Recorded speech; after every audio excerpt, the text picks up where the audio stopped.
Bienvenue dans La Voix du couple, le podcast qui vous accompagne dans cette magnifique aventure qu'est la vie à deux. Nous sommes Anna et Johan, deux humains qui avons fait le choix de partager un chemin commun avec ses joies et ses défis du quotidien. Pour nous, le couple est un espace fascinant qui invite à l'introspection et offre des possibilités d'épanouissement sans limite. Parce que vivre, c'est apprendre à toujours mieux aimer, nous avons à cœur de vous partager les épreuves et les enseignements que nous tirons régulièrement de notre expérience du couple, pour grandir ensemble. Alors que vous soyez ou non en couple, passionné de relations humaines ou amoureux de l'amour, ce podcast est fait pour vous. Cheminons ensemble sur la voie du couple.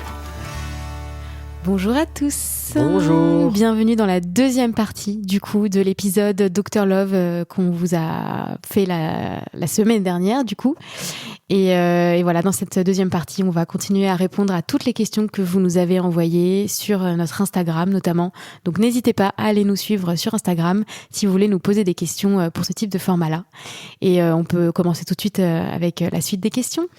Et peut-être aussi un petit point, c'est qu'il y a beaucoup de questions, vous allez voir, qui en fait, alors ça revient beaucoup, hein, c'est aussi une des raisons pour lesquelles il y a certaines questions auxquelles on répond peut-être moins dans les formats Dr Love, sur Instagram quand on les fait comme ça en one shot, c'est qu'il y a des questions en fait où vous nous demandez notre avis sur un sujet où seul vous en fait pouvez avoir la réponse. Ouais. Et c'est en fait le truc type de ça, c'est la personne qui est avec quelqu'un qui veut pas s'engager, par exemple, qui surinvestit la relation alors que l'autre personne s'en fout un peu et donne que des signaux de désinvestissement, et qui demande mais pourquoi est-ce qu'il s'engage pas, ou comment je dois faire, où est-ce que je dois rester, ou qu'est-ce que je dois faire, voilà. Ouais. Et en fait, à chaque fois, en réalité, c'est la même réponse à apporter à chaque fois. C'est une question de limite, donc une QDL. On va appeler ça une QDL. On va appeler ça parce qu'en fait, en réalité, c'est à vous de savoir, de regarder à l'intérieur de vous, de savoir si c'est OK de tolérer une situation comme celle-ci, où vous êtes en train de donner énormément face à quelqu'un qui s'en fout.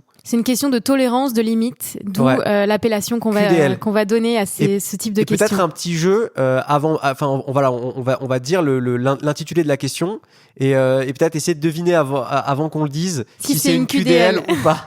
C'est-à-dire, est-ce que vous pouvez... c'est une question dont seul celui qui pose la question a la réponse finalement. Ouais, exactement. Et où en fait, le fait d'essayer de trouver une réponse objective à l'extérieur est voué à l'échec parce que ça peut pas marcher, quoi. C'est voilà. Yes. Donc c'est intéressant et peut-être qu'on va commencer du coup. Alors, question suivante. Comment surmonter / accepter la différence d'âge dans un couple, et c'est une femme de 30 ans qui nous dit que son conjoint a 22 ans. Pareil en fait, là c'est toi en fait, c'est comment tu ressens, c'est en fait j'ai envie de te dire pareil, il y a pas de règle. C'est est-ce que toi c'est OK pour toi, est-ce que tu assumes cette différence d'âge? Franchement, des fois il y a des mecs de 20 ans qui sont beaucoup plus matures que des mecs de 30 ans. Donc en fait, si ton conjoint actuel a le même niveau de maturité que toi, que tu le sens OK, qui veut s'engager, enfin il y a pas de règle en fait là-dessus. Et justement, si jamais tu te formules comme un problème, ce qui est un peu le cas là, ouais. Comment surmonter, accepter la différence d'âge. Si tu passes trop de temps à te le formuler comme un problème, il y a un risque que ça fasse capoter ta relation. Donc c'est pour ça, point de vigilance par rapport à ça. Et demande-toi aussi d'où vient ce truc-là, le fait de ne pas assumer, de ne pas accepter. Ouais. Est-ce que ça vient de toi ou est-ce que ça vient de la société aussi ?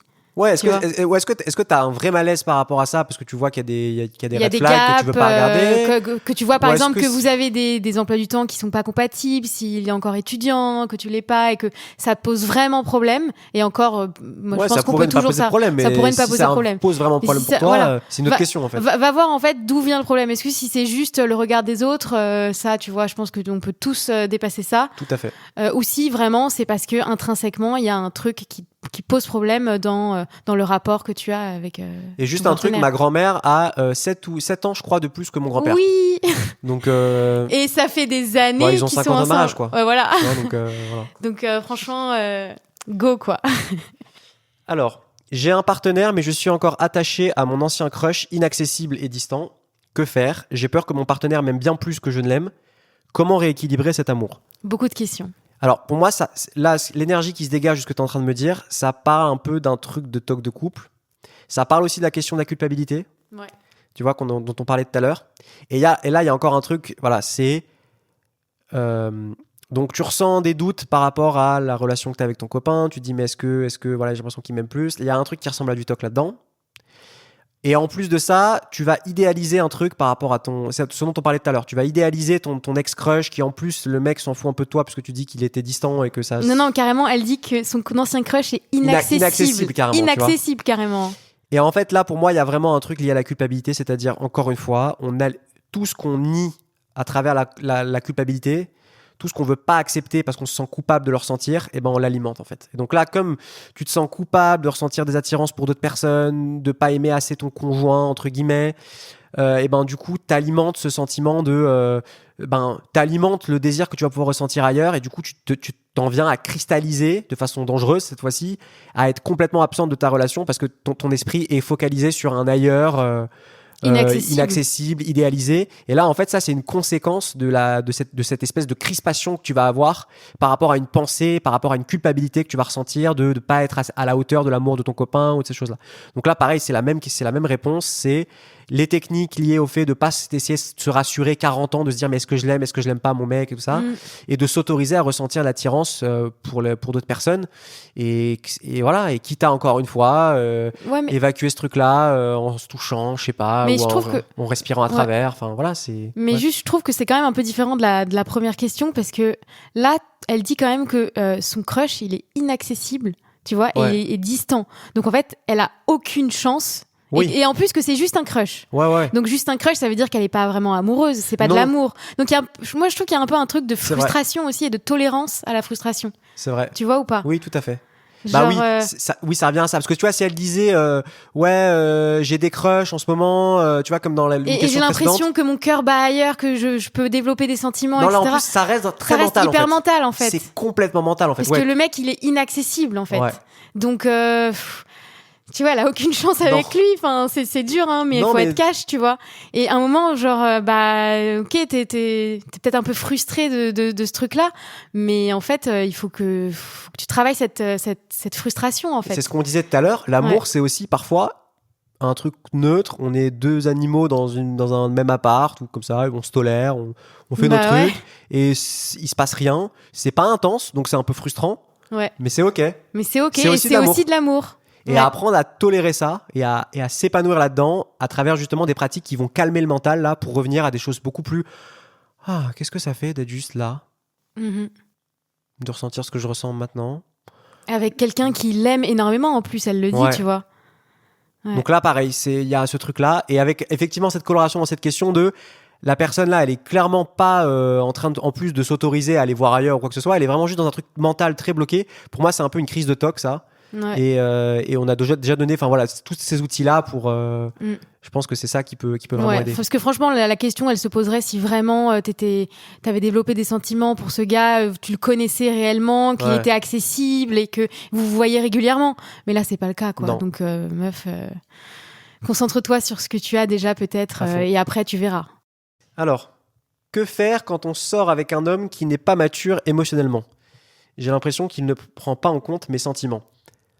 Là, c'est une QDL. QDL. Ouais. Tu peux rien faire en fait. Le mec veut pas te prendre en compte, toi, il s'en fout de tes sentiments. Si tu sens qu'il est pas mature et que tu l'acceptes pas, voilà. Tu vas pas le changer. Tu peux pas le changer, les gens, en ils fait. sont comme ils sont, quoi. Et puis tu l'as choisi peut-être aussi pour une certaine, pas pour rien, tu vois, genre pourquoi se mettre en couple avec quelqu'un qui est pas disponible à toi, en fait. Tu vois, et puis là, tu formules la question un peu en mode comment est-ce que je vais pouvoir le guérir, comment il va pouvoir devenir mature grâce à moi. Alors, je pense que ça peut arriver en vrai. Hein, je pense qu'il y a des exceptions à la règle où quand tu communiques vraiment, la personne en face, elle peut se rendre compte qu'effectivement, elle n'a pas été là, etc. Mais si tu sens que tu parles à un moulin à vent... Mais si tu sens que tu parles dans le vide, ça sert à rien. Ouais. Ok. À quel moment et comment évoquer que l'on souhaite quelque chose de plus sérieux ?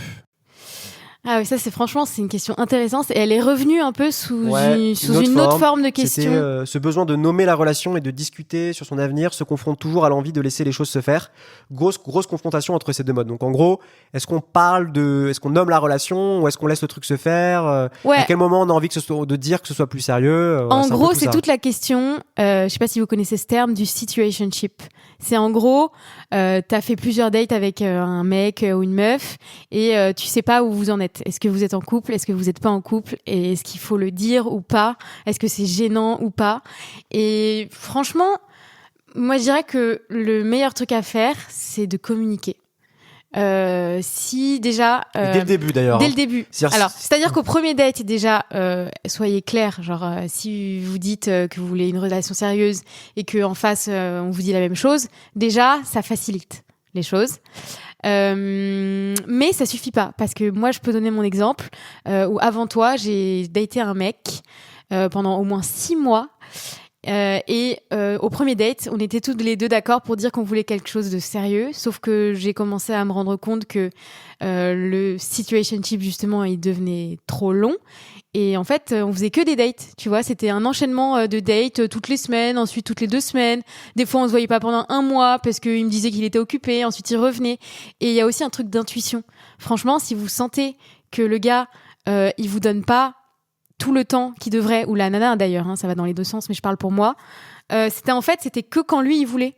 Tu vois ce que je veux dire? Ouais. Genre quand je l'appelais pour faire des trucs, il était jamais dispo, mais par contre quand lui il m'appelait, c'était quand lui était dispo et moi du coup je devais être dispo. Et en général je me rendais dispo parce que comme on se voyait pas souvent, bah moi j'avais envie de le voir, tu vois. Donc je me rendais dispo et au bout d'un moment je me suis dit mais en fait bah on est quoi? Tu vois, je me suis posé la question. Et je lui ai envoyé un message, je lui ai dit écoute, j'ai l'impression que tu me gardes sous le coude. Je sais pas vraiment ce qu'on est, tu vois. Et là, il m'a répondu écoute, oui, en ce moment, c'était justement, il était très proche de sa famille et il voulait passer beaucoup de temps avec eux et avec ses amis. Et en gros, il me faisait comprendre que j'étais pas sa priorité. Et bon, bah voilà, après c'est une QDL, hein, Ouais. j'ai envie de dire, bah j'ai nexté. Je lui ai dit écoute, moi ça me convient pas, tu sais très bien que je voulais une relation sérieuse, toi j'ai l'impression que c'est pas le cas. Et il était là en train de justifier, oui, mais si et tout. Bah non, en fait. Ouais. Donc t'as fixé ta limite. ouais, j'ai fixé mes limites. En vrai, si ça se fait naturellement, tu vois, on peut raconter comment ça s'est fait pour nous, par exemple. Nous, ça faisait, je sais pas, 2 mois peut-être qu'on sortait ensemble. Et un jour, il y a un pote à nous, Simon, si tu te reconnais. On était en soirée avec des potes et il nous regarde tous les deux. Il nous fait, bah alors, vous êtes quoi? Vous êtes en couple ou pas? En rigolant comme ça. Et on s'est regardé, on s'est dit, bah ouais, je crois qu'on est en couple et tout. Et c'est un peu à ce moment-là, tu vois, où là c'est une tierce personne qui nous a posé la question, donc on s'est posé la question, tu vois, mais ça s'est fait hyper naturellement. Et si ça se fait pas naturellement comme ça, bah franchement, communiquer quoi. Et puis s'il vous envoie s'il souffle le chaud le froid, c'est-à-dire qu'il communique que lui aussi c'est bien, mais qu'en fait dans les faits il y a des trucs qui vous conviennent pas en termes de déséquilibre d'investissement et tout ça. Ouais. Ben là aussi, ça redevient une question de limite, c'est-à-dire c'est à vous de fixer si c'est ok pour vous de continuer une relation dans laquelle il y a un tel écart d'investissement en fait. Complètement. Voilà. Alors, comment savoir si quelqu'un s'intéresse vraiment à nous ou si on se fait des films? Bah c'est un peu lié à la question d'avant. En vrai, le temps. Tu vois, le temps que la personne elle te consacre. Si la personne elle te consacre, si t'as l'impression quand vous faites une soirée et que tout de suite tu te fais des films en mode ça y est, je suis sûre, il me kiffe et tout. En vrai, si le mec après il te rappelle pas, qu'il t'envoie pas de message, tu te fais des films. Voilà. Ça revient à ce qu'on disait tout à l'heure sur l'autre question. Ouais. L'important, c'est pas ce que vous avez ressenti pendant 1 heure de façon superficielle comme ça. C'est ça. C'est les actes et le temps consacré. C'est le temps qu'on te consacre. Vraiment les choses concrètes. Totalement. Alors, comment se débarrasser de nos peurs après trop d'échecs? Bon, je crois qu'on a déjà répondu à ça en fait, sur le fait de, c'est comme le truc de se débarrasser de ses insécurités. Oui, c'est la même après, chose, ouais. Tu te débarrasses pas de tes peurs. En fait, essaie de te dire, il faut surtout pas. Encore une fois, c'est le même truc. Il faut surtout pas que je pense à un éléphant rose. Il faut surtout pas que j'ai peur. Ça marche absolument pas. Justement, ça concentre ton attention sur la peur, sur l'éléphant rose. Donc c'est le même truc. Malheureusement, il faut faire le deuil de cette idée qu'on peut avoir un peu enfantine de se dire qu'à un moment on va résoudre le jeu. On va arriver à un moment où il y aura plus de peur, on sera dans la sérénité totale et puis ce sera bon. Voilà, il faut abandonner ça. La peur, elle nous suit. Tant qu'on est incarné dans ce corps, on va avoir des mécanismes de peur à des moments et c'est ok. En fait, la question c'est pas tant de plus avoir de peur, c'est de qu'est-ce que tu fais avec ta peur. Est-ce que tu la laisses diriger ta vie? Est-ce que tu respires à travers et tu décides de continuer à faire les choses qui te tiennent à cœur malgré la peur? Voilà, la question elle est là en fait, tout simplement. Ouais, c'est ça, complètement. Alors, question suivante, faut-il avoir 0 attente pour être heureux en couple? Ça, c'est une question intéressante parce que je trouve que souvent, derrière attente, je dirais qu'on met critères aussi, tu vois. Et je trouve qu'on a tendance à... Alors, ça peut être mal interprété ce que je vais dire, mais à mettre trop de critères ou pas assez de critères. Genre, je trouve qu'il n'y a jamais... Un équilibre. Il n'y a pas d'équilibre, en fait. C'est soit une position hyper radicale, où en fait, c'est des gens qui vont être là. Non, mais ce mec, il n'a pas ça, next, et on n'essaye même pas, en fait. Ouais, dans ce cas-là, c'est plus des critères, c'est une liste de courses. Ouais, c'est ça. C'est-à-dire, s'il n'y a pas d'œuf au supermarché, je vais pas acheter d'œuf. C'est ça. Ou s'il est cassé, je le prends pas. Enfin, tu vois, il y a un truc. Complètement. Tu sais exactement à l'avance ce que tu veux. Et si ça rentre pas dans ces cases-là, voilà. Donc là, c'est du critère, c'est-à-dire c'est des limites qui excluent, tout simplement. Ouais. Et là, ça devient dangereux. Ouais.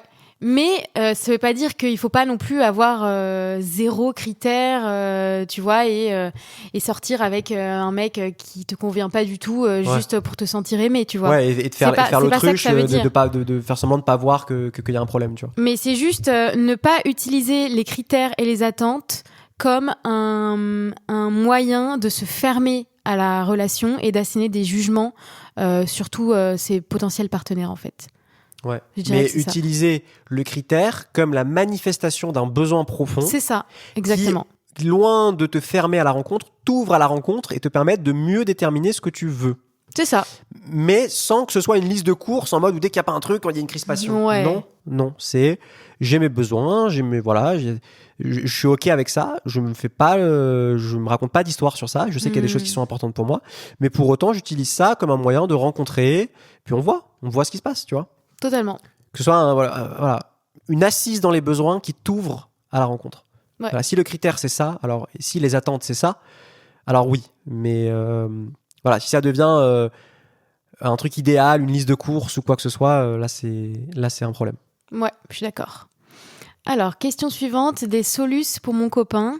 Souffle le chaud et le froid, ne veut pas se prendre la tête après 2 ans de relation. Et là, c'est une QDL, c'est une question de limite. C'est à toi de voir si après 2 ans, le mec veut pas s'engager, tu peux pas le changer, te dit un truc et autre chose le lendemain, te dit qu'il t'aime, en même temps il veut rien faire pour que ça aille plus loin. C'est très dur après 2 ans. Mais là, malheureusement, on peut pas donner la réponse. Hein. Est-ce que c'est OK pour toi de vivre avec quelqu'un qui veut pas s'engager et qui veut pas prendre ses responsabilités ou pas? Question de limite. Question limite, totalement. Alors, ensuite, pourquoi c'est quand on veut rien de sérieux qu'on trouve des gens bien? Ah, bah là, c'est intéressant. Ouais, bah là, ça rejoint le truc de la loi d'attraction. C'est-à-dire que quand tu cherches quelqu'un, tu pars de l'endroit, en général, où t'as besoin. J'ai besoin de combler un truc. Ouais, tu pars du manque un peu. Tu pars du manque, parce que t'as besoin de quelqu'un. Donc, à partir du moment où tu pars de ton manque, tu peux... Mais encore une fois, l'attraction, il faut le prendre avec des pincettes, hein, mais il y a quand même un truc de vérité là-dedans qui est que si tu pars de ton manque, t'as moins de chances de rencontrer des gens que si tu pars d'un truc qui est un peu indifférent, qui veut croquer la vie à pleines dents et qui en fait, tout à coup, il y a des gens qui arrivent parce que tu pars d'un endroit qui est gratuit. C'est gratuit en fait. Tu te rentres pas dans la vie en fonction de j'ai besoin d'un mec. C'est gratuit. Et là, du coup, la rencontre peut advenir parce qu'il y a une gratuité. Donc, c'est un peu normal, en fait. Mais c'est pas un truc ésotérique de loi d'attraction, de spirit. Enfin, c'est aussi spirituel, mais c'est un truc qui est très prosaïque. C'est quelle énergie tu vas véhiculer quand t'es un peu crispé parce que t'as besoin d'un truc ou quand tout simplement t'es là et... Tu sais, c'est comme quand t'es en vacances. T'attires plus les gens, t'es détendu, du coup, il se passe des trucs plus cool que quand t'es crispé, que dans ta vie de tous les jours, que tu regardes que le trottoir et ton portable. Oui, c'est la même chose. Non, c'est presque mathématique, en fait. Ouais, et peut-être aussi que c'est pas les gens qui changent. Tu dis que tu rencontres des gens qui sont super sympas et super bien quand tu veux rien de sérieux, mais c'est peut-être pas les gens qui changent, mais c'est plutôt ton regard sur eux. C'est-à-dire peut-être que quand tu cherches une relation sérieuse, justement, tu vas être plus attentif aux défauts de la personne parce que ça va résonner avec tes histoires passées, tes ex, etc. Et que finalement quand tu cherches pas quelqu'un, t'es plus dans la surprise de rencontrer des personnes sans attente, justement. Ouais.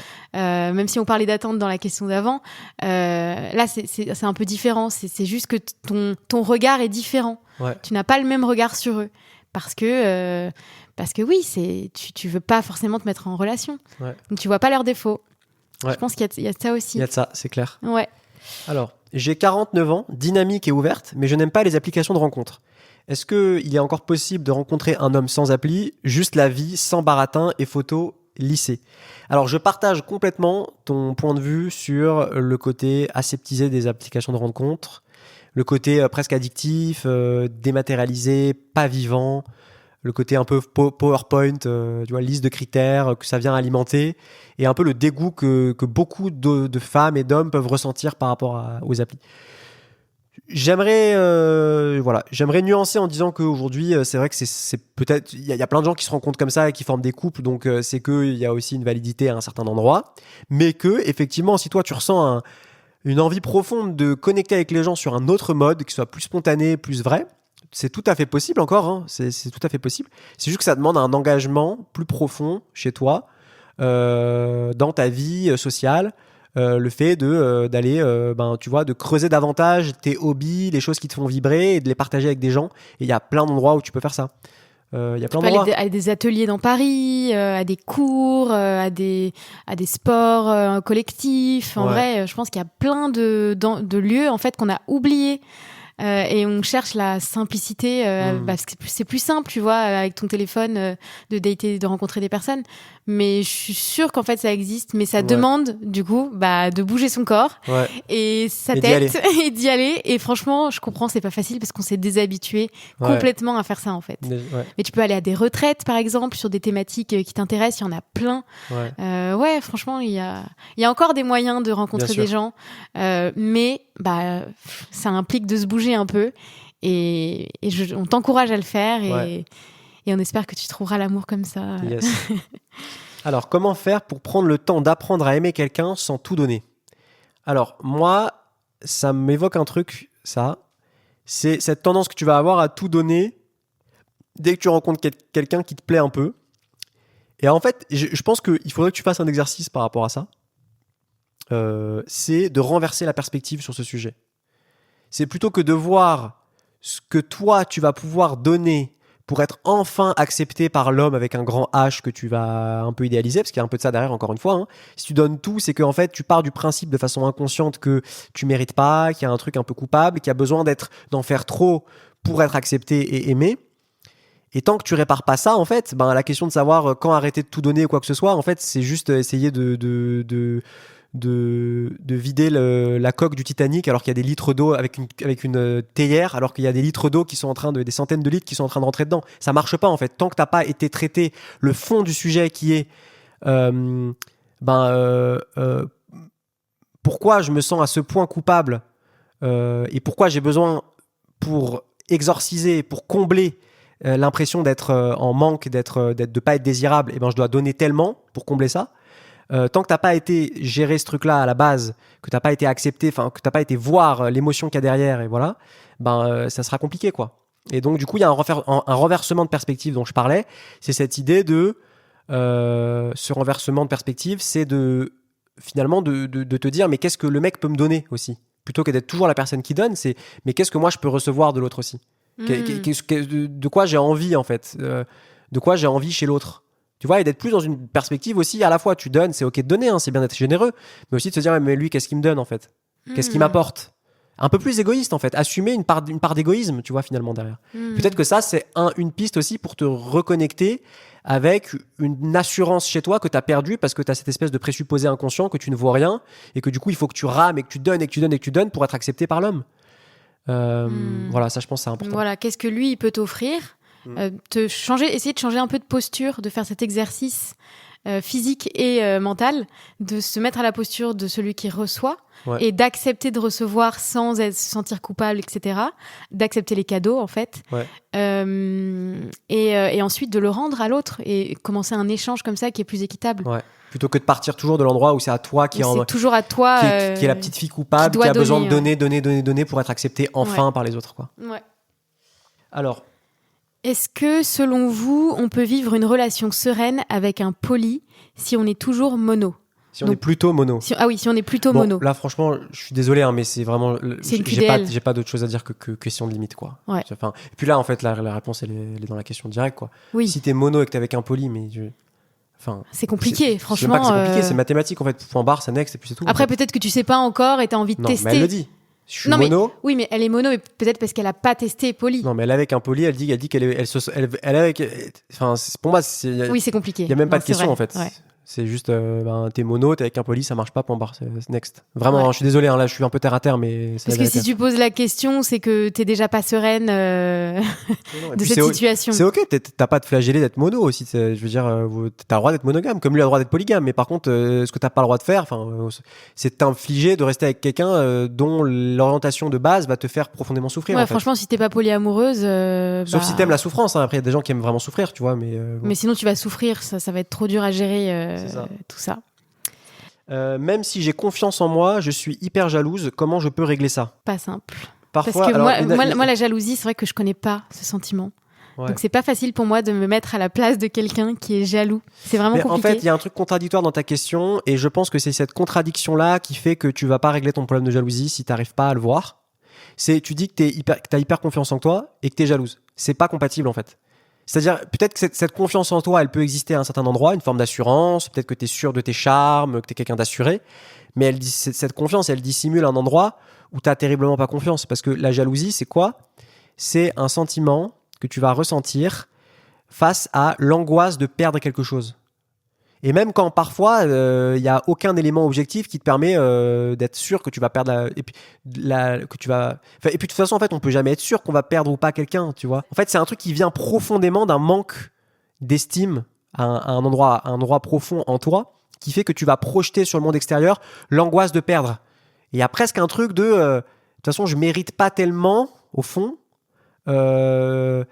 Parce que je peux être quitté du jour au lendemain, enfin les choses peuvent m'échapper en fait, tu vois. Et en fait du coup c'est pas compatible avec le fait de dire que t'es unilatéralement quelqu'un qui a confiance en toi. Alors oui, je veux bien croire qu'il y a des endroits sur lesquels t'es confiante et que t'es une femme épanouie et sûre d'elle-même, mais ça dissimule un endroit forcément où il y a un endroit où il y a un enfant terrifié là qui a peur qu'on le laisse toute seule. Et chez qui ça c'est intolérable et qui va projeter ça sur mon extérieur, une espèce de menace en fait latente. Et tant que tu vas pas voir cette partie-là et que tu te réfugies uniquement dans le truc de toute façon moi j'ai confiance, en fait tu vas pas pouvoir aller et vraiment examiner profondément la racine de ce sentiment de jalousie que tu peux ressentir et qui peut être très destructeur parce que ça peut nous amener à vouloir hyper contrôler les autres. Il y a une volonté de contrôle en fait. Et tu vois pas qu'en fait ça vient de toi, que c'est toi qui le projettes. Peut-être même en choisissant parfois des partenaires qui t'échappent un peu à ce niveau et qui sont parfois border sur certaines questions. Parce que tu as peut-être même besoin d'être rassuré par des mecs qui vont avoir peut-être une espèce d'assurance au début, mais qui en fait vont pas être très clairs sur d'autres sujets. Et ça aussi, c'est toi c'est ton manque d'assurance en fait, qui va faire que tu vas choisir des mecs comme ça et qui vont faire que ça va te réveiller chez toi ta jalousie en fait. Alors que si tu avais plus confiance en toi à cet endroit-là et que tu étais moins dans le déni par rapport à ton manque d'assurance, peut-être que là, t'accepterais, en fait, tu changerais ton regard sur les mecs et tu te mettrais avec des mecs qui te mettraient pas toujours dans une situation aussi d'être trompé ou tu vois avec des trucs un peu border. Donc voilà, pour moi, il y a vraiment un truc là, il faut que tu remettes en question ce truc de la confiance en soi. Il y a un endroit où t'as pas confiance en toi en fait. Ouais. Et sa question c'était comment je peux régler ça. Déjà en faisant un travail sur toi, franchement, en parlant à l'autre. Je pense qu'il le sait déjà, à mon avis. Mais je pense qu'avec de la TCC, avec des thérapies, ça peut. Je pense qu'il y a plein d'exercices de thérapie aujourd'hui qui existent pour ça. Donc, tout à fait. On t'invite à aller essayer de te faire aider en fait pour ça. Et là, il y avait une question sur le même thème, c'était parfois je suis trop jalouse quand je suis amoureuse, des conseils pour ne plus l'être, comment sortir de la dépendance affective. Et cette personne-là est peut-être plus lucide sur les racines de sa jalousie parce qu'elle a identifié déjà qu'il y a des dépendance. Donc en fait, elle a déjà fait le taf en fait. Enfin, elle sait déjà consciemment qu'il y a un problème de dépendance affective et que c'est ce côté d'être dépendant de la personne qui va faire que qu'elle va avoir peur de le perdre et qu'elle va mettre tellement d'importance sur le fait de projeter une menace qui va être oh mais si je le perds, je ne suis plus rien. Et au moins elle est plus lucide peut-être parce qu'elle a compris qu'il y avait un endroit chez elle qui était dépendante du regard de son partenaire. Et donc du coup là elle a déjà la réponse, tu vois. Donc elle a déjà la réponse en fait. Maintenant il n'y a plus qu'à appliquer toujours faire le travail. Faire ce travail toujours d'être au plus près de ses émotions, d'être avec la petite fille qui a peur et plutôt que de la nier à travers la jalousie, à travers la volonté de contrôle, de respirer avec. C'est toujours les mêmes trucs. Toujours la même chose. On revient à cet endroit-là. Ouais. Alors, question suivante, est-ce que tu as des tips pour appliquer la communication non violente ? C'est pas évident de trouver les bons mots. Question intéressante, parce qu'on parle beaucoup de CNV, communication non violente, mais on ne sait pas toujours ce que c'est. Et je sais que toi, t'as Oui, bah en fait... un avis là-dessus. En fait, par rapport à ça, on sait... Enfin, pour avoir fait quelques ateliers de CNV, mais je suis on pas... en a fait quelques-uns, ouais. Je suis pas du tout un pro sur le sujet, mais je sais par contre que la partie la plus importante en communication non violente, c'est d'abord le fait d'être capable de reconnaître profondément en soi ses besoins, ses émotions et les besoins que les émotions traduisent. Donc c'est d'abord un travail en fait de communication avec soi-même, d'être capable encore une fois de s'écouter, d'être connecté à ses besoins.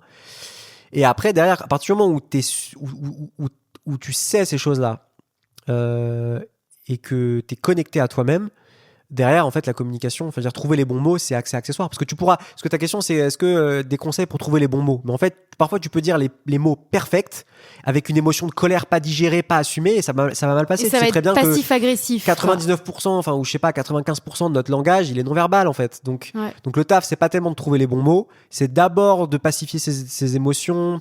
Alors, pacifier, j'aime pas tellement ce terme-là, mais d'abord d'être au contact, en tout cas, de ses émotions.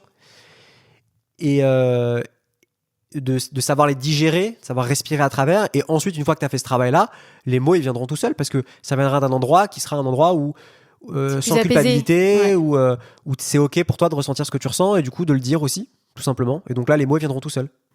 Même si c'est un peu maladroit au début, à partir du moment où tu as fait ce travail-là à la base, voilà. Donc l'important c'est pas de trouver les bons mots en fait, l'important c'est de trouver une communication qui soit fluide avec toi-même et qui soit pas dans le fait de se laisser agir par l'émotion et de faire n'importe quoi sous le coup de la colère ou je ne sais pas quoi, et pas non plus de taire ses émotions. C'est une espèce de juste milieu, de laisser ses émotions être, de pas se sentir coupable, en tout cas d'essayer de traverser ce sentiment de culpabilité qu'on peut avoir face à des émotions qui remontent. Et voilà, c'est tout ce dont on parlait par rapport à ça, quoi. Être ok avec le fait d'avoir des émotions, savoir les reconnaître, les digérer et puis en parler, quoi. Totalement. Je pense que tous ceux qui ont une image un peu bisounours de la communication non violente, tu vois. Je pense qu'il y en a beaucoup, c'est parce qu'ils l'ont pas vraiment compris. Ouais. Et là, vraiment, la CNV, c'est surtout et en premier temps une communication avec soi. C'est pas de pas avoir d'émotion et être tout le temps lisse en mode oui alors je vais te dire ça. Alors écoute, tu vois, tu mets derrière des fois la bienveillance, tu vois, ce truc de mot bienveillant. Bienveillance forcée. Et mais parfois c'est forcé et c'est fake en fait. Et pareil avec la communication. Je suis désolé, parfois tu as besoin de fixer des limites aussi. Quelqu'un qui te manque de respect et tout, tu as besoin aussi de lui faire savoir, non, sans être dans la colère et l'agressivité, de dire à un moment. Mais si tu te reconnectes dans la fermeté. Ouais, c'est ça. Tu vois, c'est ça. Communication non violente, c'est pas un truc de bisounours. Oh mon chéri, ça va. Oui, bah alors, comment tu vas? C'est pas ça la CNV. Ouais, où tu vas taire tes émotions. Ouais. Bah non, en fait, si quelqu'un qui te, où ça va, là vraiment il y a une limite qui a été enfreinte. Là, c'est la fermeté. Là, ce que tu viens de faire, c'est pas possible en fait. Et tu le dis comme ça. Ouais. Et en fait, il faut que ce soit aligné avec ce que tu ressens. Voilà. Si c'est pas aligné, ça va sonner faux justement. Et du coup, même si t'auras l'impression d'avoir les bons mots, bah en fait, ça va sonner faux et ça va créer un conflit en fait. Tout à fait. Donc, on vous encourage à vraiment vous renseigner sur la CNV parce que c'est un super outil, mais il faut le connaître bien. Et c'est marrant parce que la question d'après, ça parle encore de ça. C'est je finis toujours par me faire ghoster. Comment changer la tendance? Bah en fait, c'est un peu ce truc-là d'être trop lisse. Ouais. En fait. C'est-à-dire genre t'assumes pas qui t'es, t'assumes pas d'avoir tes émotions, d'avoir tes besoins. T'as du mal à les poser, du coup tu restes à un niveau qui est un peu superficiel dans la conversation. C'est toujours un peu le même truc de on va pas creuser trop loin, tu vois, parce que j'ai un peu honte de qui je suis. Ou alors tu vas peut-être te cacher derrière des trucs, ton boulot. Et du coup les gens ils veulent pas de ça en fait. C'est chiant quand c'est lisse. Je suis désolé, hein. On est un peu dur là. Non mais c'est pour te rendre compte en fait que pour essayer de débloquer un truc. Un truc en fait, c'est-à-dire que t'as pas à avoir peur de qui tu es. Justement, c'est en étant qui tu es, authentique. En assumant les partis pris inévitables et que c'est d'être quelqu'un de singulier, avec ta différence, avec ton point de vue, avec les choses que t'aimes et les choses que t'aimes pas, que en fait tu vas attirer des gens. Et ce volonté d'être lisse, en fait, ça fait que peut-être que tu vas dans un premier temps connecter plus facilement avec les gens, mais ça va t'empêcher d'aller en profondeur et du coup, tu te fais ghoster, quoi. Ouais. Donc ça parle de ce qu'on disait juste avant par rapport à la CNV. L'idée, c'est pas d'être lisse et de contraindre ses petites émotions et de dire en mode non, je ressens pas ça, mais du coup, je suis juste comme ça. c'est accepter en fait, accepter que t'en as des émotions et que parfois t'es pas lisse et que t'es quelqu'un qui peut s'énerver, que t'es quelqu'un qui peut aussi aimer et que voilà, se reconnecter avec quelque chose de plus vivant. Voilà. Et aussi, parce que moi, je connais aussi des nanas qui sont, comme tu dis, qui sont hyper authentiques et tout, mais qui se font aussi ghoster. Et là, j'aimerais leur répondre un peu ce qu'on a dit à la question d'avant, tu sais, ou peut-être décentrer le problème. Parce que du coup, elles ont l'impression que les mecs, c'est tous des connards qui ghostent. Du coup, elles se font une idée sur les mecs. Elles se disent, du coup, moi aussi, peut-être que j'ai un problème, etc. Elles se posent plein de questions de pourquoi on se fait ghoster. On se dit, en fait, c'est horrible de pas savoir pourquoi. C'est le pourquoi, en fait, tu vois. Tu te dis, du coup, c'est peut-être moi qui ai un problème. Mais en fait, je pense que vous n'avez pas un problème avec les mecs ou avec les nanas, hein, si vous êtes un mec. Je pense que il faut aller voir ailleurs dans votre vie. Il faut décentrer le problème et c'est pas que vous êtes trop timide ou trop nul en date ou tu vois ou pas authentique. Des fois c'est pas ça. Des fois c'est juste que il y a un truc énergétique en fait et il faut aller chercher ailleurs et ne pas trop focaliser sur le ghosting. Ne pas surinvestir le côté relationnel. J'ai un problème par rapport à la relation et tout. Non, parce que à force ailleurs. De faire trop ça et de se dire de toute façon moi tous les mecs qui me ghostent, en fait vous allez enrichir cette énergie-là de tous les mecs vous ghostent et vous allez l'enrichir vous-même en fait et vous allez vous créer une fausse croyance que vous allez encore une fois enrichir. Donc décentez le problème. Dites-vous que peut-être aller voir ailleurs dans votre vie si vous êtes aligné en fait. Après c'est peut-être pas forcément une fausse croyance. T'as dit fausse croyance, c'est-à-dire si tu te fais ghoster, tu sais que tu te fais ghoster. Oui, mais la fausse croyance que tu sais pas, par exemple, tu sais pas parler à un mec, par exemple. Oui, voilà, ça oui pour le coup. Et que du coup, ou alors que t'es moche, par exemple, ça peut être ça aussi la fausse croyance, tu vois, que tu te trouves moche, que c'est pour ça que les mecs ils t'aiment pas et tout. Et franchement, les meufs, c'est pas ça. Genre des fois il faut juste aller voir ailleurs si on n'est pas aligné et des fois il y a juste des connards aussi, enfin des fois il faut pas trop chercher d'explications parce que c'est quand on veut trop chercher d'explications qu'on s'enferme dans des boucles et tout ça alors qu'en fait juste c'était pas la bonne personne et puis c'est tout quoi. Ça peut juste être aussi simple que ça. Bon, alors, suivante. Comment gérer le choix d'un partenaire qui ne souhaite pas avoir d'enfant? C'est une QDL. DL. Ah oui, si pour toi c'est un truc qui est hyper important, pourquoi tu vas te mettre avec des gens qui veulent pas avoir d'enfant? Bah ouais, franchement c'est une question de limite. Tu peux pas changer l'autre. De toute façon, c'est très mauvais bail de vouloir te mettre avec quelqu'un qui veut pas d'enfant alors que toi t'en veux. Ça sent pas bon. Donc en fait, comment gérer le choix? Bah tu choisis. Si toi tu préfères un partenaire et ne pas avoir d'enfant et sacrifier ça, c'est à toi de voir en fait. Où tu mets tes limites. Tu choisis l'amour parce que cette personne elle te fait vibrer tellement qu'en fait t'es prêt à faire un sacrifice. Et que tu te dis que t'as pas besoin d'enfant. Si pour toi non c'est pas possible, voilà, mais ça c'est une question de limite. On peut pas répondre à ta place. Ça veut pas dire que c'est évident quand on dit QDL. Ça veut pas dire que c'est évident, mais ça veut dire que la réponse elle est pas à aller chercher sur un compte Instagram. Malheureusement. On n'est pas magique. Alors, que faire si une part de nous rejette la part d'ombre de l'autre? Alors, déjà, c'est toujours le cas. C'est-à-dire que même dans des relations hyper saines, hyper équilibrées... déjà, on a toujours des parts d'ombre. Déjà, tout le monde a des parts d'ombre. Et ensuite, alors ça me fait penser à un truc que j'ai vu récemment, c'est le fait que toutes les relations passent par 3 étapes. La première étape, c'est l'étape honeymoon, c'est-à-dire c'est le cocktail d'hormones qui te fait ressentir des choses extrêmement fortes avec la personne, ça vibre dans tous les sens, c'est fort quoi. C'est la passion. C'est l'étape passionnelle. Et puis après, la deuxième étape, c'est l'étape où la plupart des couples en fait échouent. C'est le moment justement où les parts d'ombre remontent et où les parts d'ombre de l'un face aux parts d'ombre de l'autre, en général, on se choisit pas par hasard. On se choisit sur des critères aussi, à la fois la compatibilité des parts de lumière implique aussi parfois l'incompatibilité des parts d'ombre. Bah oui. Donc c'est normal si tu es attiré par la lumière de quelqu'un que son ombre te répulse parce que en fait c'est mathématique en fait. C'est énergétique. Tu cherches sa lumière, son ombre, son opposé, son truc qui est pas dit, va te trigger en fait toi-même et souvent on choisit des gens qui nous trigger à cet endroit-là et donc il va y avoir une espèce de boucle de l'enfer où tu vas être trigger, c'est-à-dire tu vas être déclenché par la part d'ombre de l'autre et qui va susciter ta propre part d'ombre, qui va la faire remonter avec des comportements qui vont la mettre en exergue et qui vont faire que l'autre va être à son tour déclenché par ton ombre et qui va alimenter sa part d'ombre, qui va faire que toi tu vas pas supporter ça voilà.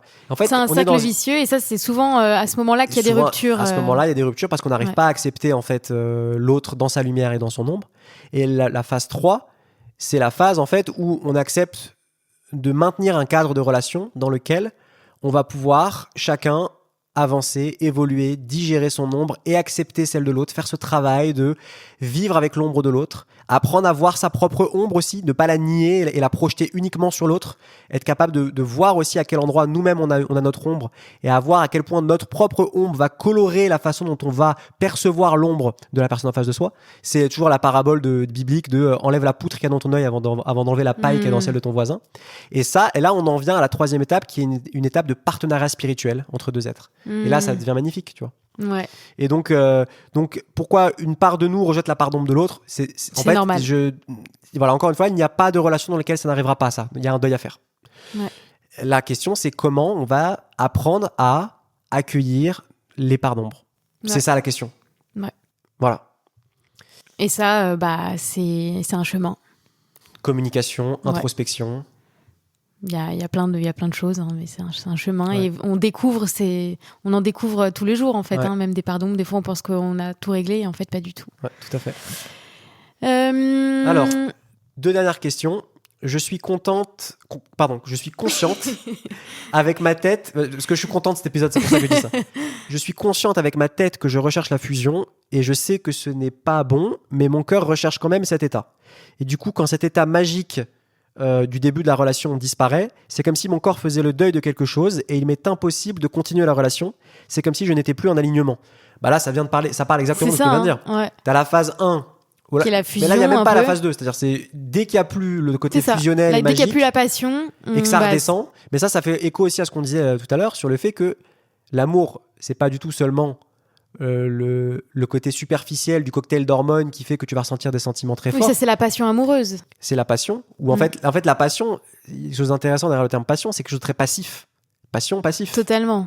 La passion, c'est passif parce qu'en fait, on se laisse guidé par les émotions excitantes. On se laisse traverser par les émotions excitantes qui sont liées à des choses en fait très passives. On les contrôle pas. C'est notre corps qui est fait pour ça. C'est l'hormone, c'est le truc. Et après, par contre, sur le long terme, ça redescend. Et là, on se heurte à quelque chose qui est la pâleur et la tiédeur du quotidien. Et là, on revient sur ce thème-là. Cette idée de tolérance à la frustration du fait que en fait une relation ça redescend toujours à la phase passionnelle et donc d'accepter de travailler pour trouver une forme d'aise dans cette petite tiédeur quotidienne qui peut être aussi très épanouissante et qui peut être pleine d'amour. Et l'amour à ce moment-là, ça devient plus un truc passif passionnel, ça devient quelque chose d'actif lié à un travail, lié à des actes qu'on va poser pour entretenir l'amour. Et donc là, ça devient du travail. Et donc, c'est sûr que si tu fuis, passer le moment où tout devient passif, enfin, passer le moment passif, justement, si tu refuses le travail à ce moment-là, en fait, il peut jamais y avoir de relation. Il peut pas y avoir de relation. Parce que ce que tu cherches, c'est pas faire un partenariat spirituel avec quelqu'un. C'est tout simplement un truc un peu égocentrique. C'est comme un shoot de dope, en fait. Ce que tu cherches, c'est ta dose de drogue, en fait. Oui, c'est pas une relation authentique avec quelqu'un. Donc là, il y a vraiment un truc. Et t'es pas aidé par cette société. Hein. On nous vend en permanence l'expérience ultime, prendre son pied. Allez écouter notre épisode là-dessus sur la peur de s'engager. Ouais, voilà. On vous le conseille. Et alors, dernière question. Après 1 mois ensemble, notre relation est tellement saine que ça nous détache peut-être de notre côté passionnel. Pourtant, on a une vraie attirance physique et sexuelle. Des idées là-dessus. C'est la même chose. C'est un peu le corollaire. Sauf que là, la personne là ici était sereine par rapport à ses relations. Elle disait que c'était la relation la plus saine qu'elle avait eue depuis très longtemps. Ouais, en plus. Donc du coup là, là, c'est un peu le même sujet. Sauf que là, j'ai envie de te dire, pourquoi tu te prends la tête ? Enfin, je veux dire, avec tout ce qu'on vient de dire, tu sais que même s'il n'y a pas tellement de passion au début, il n'y a pas de règle en fait. Ça peut venir après. Tu vois, nous ensemble, au début, je dirais qu'on n'a pas eu de passion. C'est venu après plusieurs mois. Hein. Ouais, c'est vrai.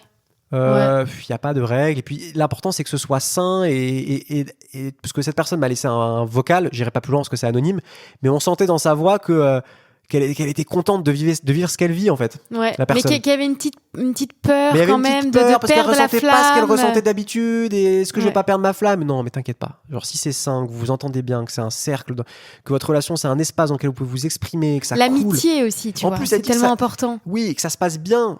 L'amitié, bien sûr. Mais oui. Elle dit que ça se passe bien physiquement, en plus sexuellement. Mais qu'est-ce que t'as touché le jackpot, mon pote. Tu vois ? Enfin, c'est trop bien en fait. Enfin, ça se passe bien au lit. Vous avez cette amicalité qui fait qu'il y a quelque chose de profond qui peut naître. Ben, c'est parfait en fait. Enfin, en fait, les gens ont peur d'être en couple parce que ils ont peur en fait de perdre la passion.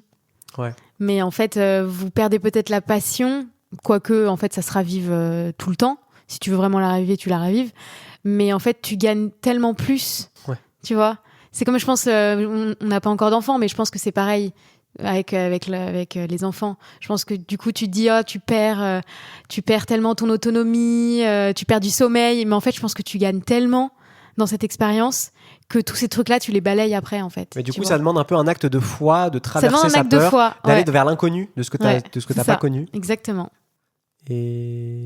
Et ouais, c'est ça. Hein. Eh bien, je pense qu'on peut s'arrêter là. Merci à tous. J'espère que cet épisode vous a plu, qu'il a pu en aider certains d'entre vous. Oui. Et n'hésitez pas à nous donner de la force en nous suivant sur nos réseaux sociaux. Notamment Instagram, Facebook, Instagram, @lavoixducouple. Et surtout à liker, on le redit, à liker, vous abonner, partager le podcast autour de vous. Ouais. Ça nous donne énormément de force. Mais vous le faites déjà, en tout cas, on est de plus en plus nombreux. Oui, on le redit, mais c'est très important. Voilà. Donc merci à vous. Et on vous dit au prochain épisode. Oui. Ciao, ciao. Ciao, ciao.